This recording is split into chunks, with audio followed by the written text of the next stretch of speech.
जय हिंद दोस्तों। आज हम पढ़ेंगे सूर्य के बाहरी भाग को। हम लोगों ने पिछली वीडियो में पढ़ा था सूर्य के आंतरिक भाग को, जिसमें हम लोगों ने देखा था कि सूर्य में कोर क्या होता है, विकिरण मंडल को देखा था, फिर संवहन मंडल को देखा था, फिर हम लोग सौर कलंक यानी कि सौर स्पॉट को देखा था। सौर स्पॉट साइकिल क्या होता है ये जाना था। उसके बाद हम लोगों ने सोलर इवेंट के बारे में जाना। फिर उसके बाद से हम लोग सोलर फ्लेम क्या होता है उसको जाना। फिर हम लोगों ने ऑरोरा को जाना, और वो ऑरोरा जब उत्तरी ध्रुव की ओर चला जाता है तो उस ऑरोरा को हम ऑरोरा बोरियोलिस, और जब वो दक्षिण दक्षिण की तरफ चला जाता है तो उसे हम ऑरोरा ऑस्ट्रियोलिस कहते हैं। फिर हम लोगों ने जो सूर्य की लपटें थी जब पृथ्वी के वायुमंडल में प्रवेश कर रही थी तो घर्षण के कारण कुछ उसमें से आवाजें उत्पन्न हो रही थी, तो हम उन आवाजों को जाना था कि वो क्या होता है, तो उसे हम लोग विस्लर कहा था। वो क्या होते हैं, विस्लर। ठीक, तो आज हम पढ़ेंगे सूर्य के बाहरी भाग को, यानी कि ये सूर्य का दूसरा वीडियो है। कल हम लोगों ने उसके आंतरिक 3 भागों को पढ़ लिया था, अब उसके बाहरी भागों को पढ़ेंगे। बाहरी भागों में भी तीन भागों में बांट के पढ़ेंगे ताकि आपको आसानी हो। तो देखिए, सबसे पहले जो हम सूर्य को देखते हैं तो वो पार्ट हमें क्या दिखाई देता है। जब हम सूर्य को देखते हैं तो कौन सा भाग दिखाई देता है, उसे हम क्या कहते हैं। मान लेते हैं ये सूर्य है, ठीक, यही भाग हमें दिखाई देता है। ये क्या है, सन। यही भाग हमें दिखाई देता है तो इसे हम क्या कहते हैं, फोटोस्फीयर। हम थोड़ा साइड में इसको बना देते हैं। ये हो गया सन,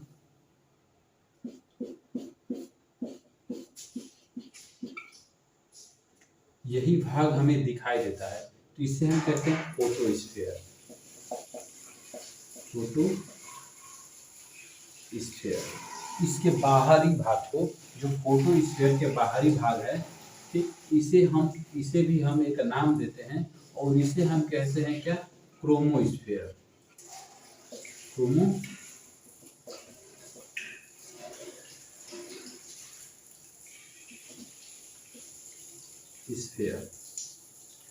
और जो हमें सूर्य की जो लपटें होती हैं उसे क्या कहते हैं, तो ये सूर्य की जो ये लपटें हैं, ये मान लेते हैं ये सूर्य की लपटें जो चारों तरफ है, तो इसे हम कहते हैं कोरोना। कोरोना, ये बीमारी वाला कोरोना नहीं, ये सूर्य की लपटों वाला कोरोना है। इसे अब हिंदी में क्या कहते हैं, तो इसे क्रीट कहते हैं। कोरोना को हिंदी में क्रीट कहते हैं। क्रीट, इसे कहते हैं वर्णमंडल।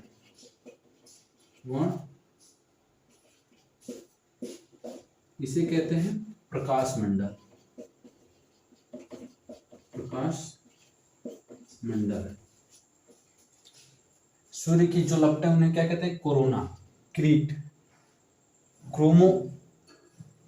क्रोमोस्फीयर को क्या कहते हैं, वर्णमंडल। फोटोस्फीयर को प्रकाश मंडल।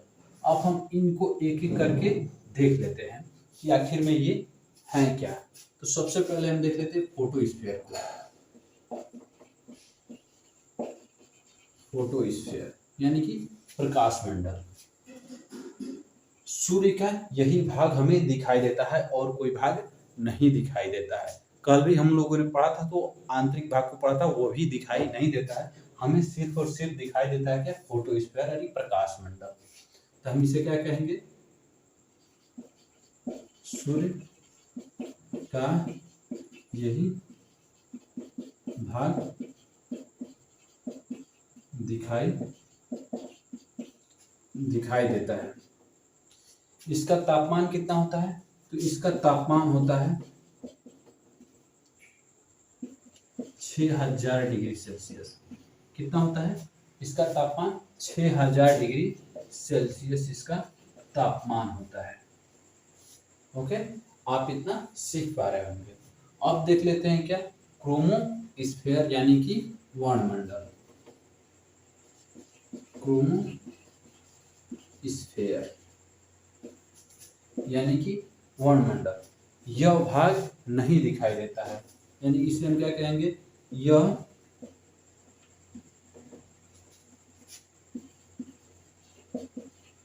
फोटोस्फीयर का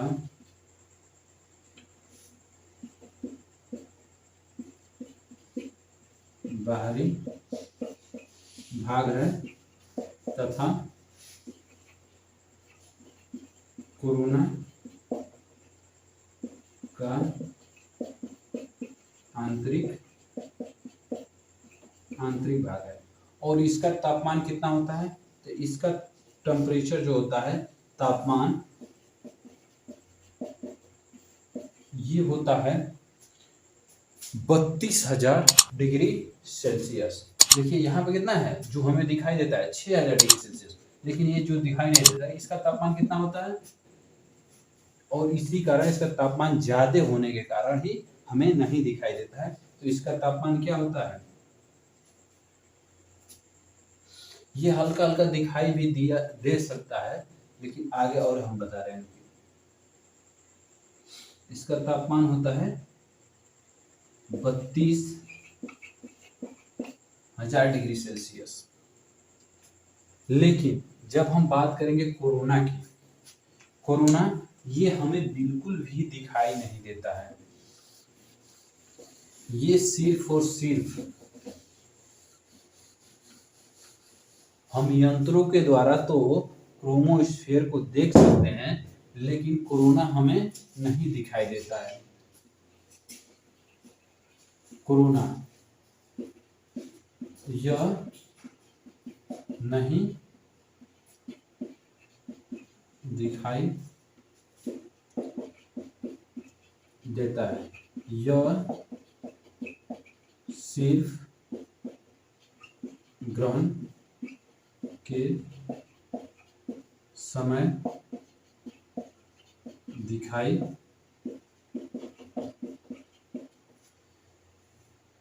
यह जो कोरोना है सिर्फ और सिर्फ ग्रहण के समय ही दिखाई देता है, ऐसे नहीं दिखाई देता है, क्योंकि इसका तापमान जो होता है, तापमान जो होता है वो 27 लाख डिग्री सेल्सियस होता है। इसका तापमान कितना होता है, 27 लाख डिग्री सेल्सियस। इसकी लपटों का तापमान 27 लाख डिग्री सेल्सियस होता है, जिसके कारण नहीं दिखाई देता है। तो कोरोना जब ग्रहण के समय क्यों दिखाई देता है, तो मान लीजिए कि ये सूर्य है, हमारे सर को, हमारे की इस पूरे सर को क्या मान लीजिए, सूर्य।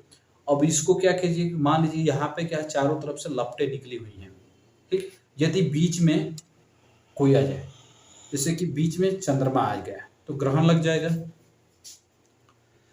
तो उसके कारण जो हमारा ये होगा, ये पूरी तरह से ढक जाएगा। तो इसकी आगे की जो लपटें वो हल्का लाल कलर की दिखाई देंगी। इसका मुख्य स्रोत तो ढक गया, तो बाहर की लपटें दिखाई देने लगती हैं। इसीलिए इसका तापमान कितना होता है, 27 डिग्री सेल्सियस। इसलिए ग्रहण के समय हम ग्रहण के समय सूर्य को नहीं देखते हैं, क्योंकि हमारी आंखें खराब हो सकती हैं, हम अंधे हो सकते हैं। इसलिए कहा जाता है कि ग्रहण के समय सूर्य को नहीं देखना चाहिए।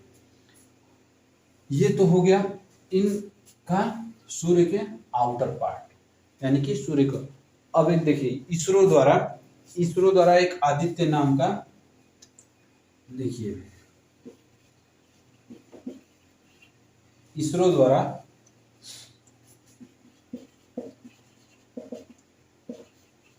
आदित्य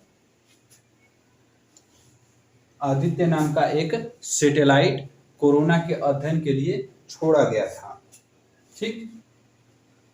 इसरो द्वारा किस नाम का, तो आदित्य नाम का सैटेलाइट एक कोरोना के अध्ययन के लिए ही छोड़ा गया था। ये थी सूर्य के बाहरी भागों के बारे में जानकारी। आशा करता हूं कि आप सीख गए होंगे। अब हम थोड़ा सा और जान लेते हैं, सूर्य के संगठन के बारे में जान लेते हैं, सूर्य के कंपोनेंट के बारे में जान लेते हैं कि सूर्य किस किस चीज से मिलकर बना है। तो हम आपको पढ़ाए थे कि सूर्य भी एक तारा है। सूर्य क्या है? एक तारा है। तो तारा हम बताए थे आपको कि तारा कैसे बनता है, जिसमें क्या होता है? हाइड्रोजन होता है, इसमें क्या और क्या होता है? हीलियम होते हैं, इसमें अदर गैसेज होती हैं, अदर गैसेज। ओके, ये आपसे प्रश्न बार बार पूछा जाता है कि सूर्य में कितना परसेंट हाइड्रोजन होता है? तो ये होता है 75% हाइड्रोजन। हीलियम कितना होता है? 24% हीलियम। और अदर गैसेस कितनी होती है? 1%। आप इसे भी समझ पाए होंगे। अब हम देख लेते हैं, सूर्य की पृथ्वी से तुलना करा देते हैं। सूर्य से पृथ्वी से तुलना करा लेते हैं।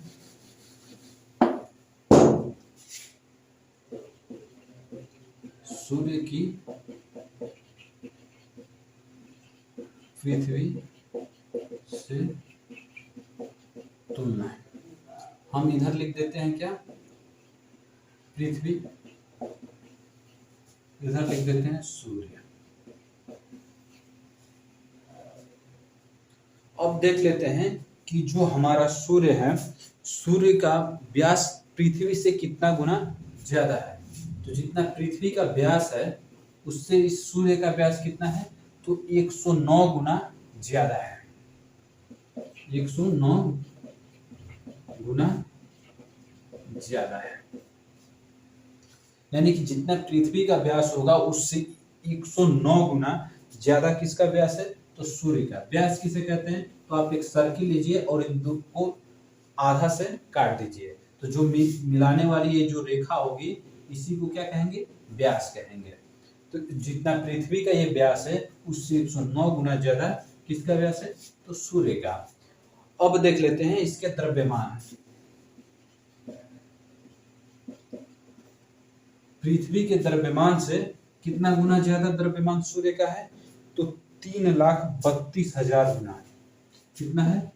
3,32,000 गुना ज्यादा है। आप सोच सकते हैं कि पृथ्वी का द्रव्यमान कितना है, उससे 3,32,000 गुना ज्यादा सूर्य का द्रव्यमान है। अब देख लेते हैं गुरुत्वाकर्षण। गुरुत्वाकर्षण, जितना पृथ्वी का गुरुत्वाकर्षण है उससे 28 गुना बड़ा होगा तो गुरुत्वाकर्षण भी ज्यादा होगा। द्रव्यमान ज्यादा होगा तो गुरुत्वाकर्षण भी ज्यादा होगा। हम आपको पिछली क्लासों में हम आपको सिखा चुके हैं कि ये कैसे होता है। ठीक, यानी कि इसका द्रव्यमान ज्यादा है तो गुरुत्वाकर्षण भी ज्यादा होगा। तो कितना गुना ज्यादा? तो 28 गुना ज्यादा, 28 गुना ज्यादा। अब देख लेते हैं इसका घनत्व। तो घनत्व, पृथ्वी का घनत्व कितना होता है? तो 5 है। पृथ्वी का घनत्व कितना है? 5 है। तो इससे 20 गुना ज्यादा घनत्व किसका है? सूर्य का। 20 गुना ज्यादा है, 20 गुना ज्यादा है। यानी कि सूर्य का घनत्व कितना है? तो 20 × 5 = 100। सूर्य का घनत्व कितना है? 100 है, 100 है। ठीक, ये रहा सूर्य की पृथ्वी से तुलना। अब हम देख ले, अब हम अगली क्लास में पढ़ेंगे किसके? ग्रहों के सिद्धांतों के बारे में। यदि आपको कुछ भी समझ में नहीं आया हो तो आप कमेंट करके पूछ सकते हैं। थैंक यू, धन्यवाद।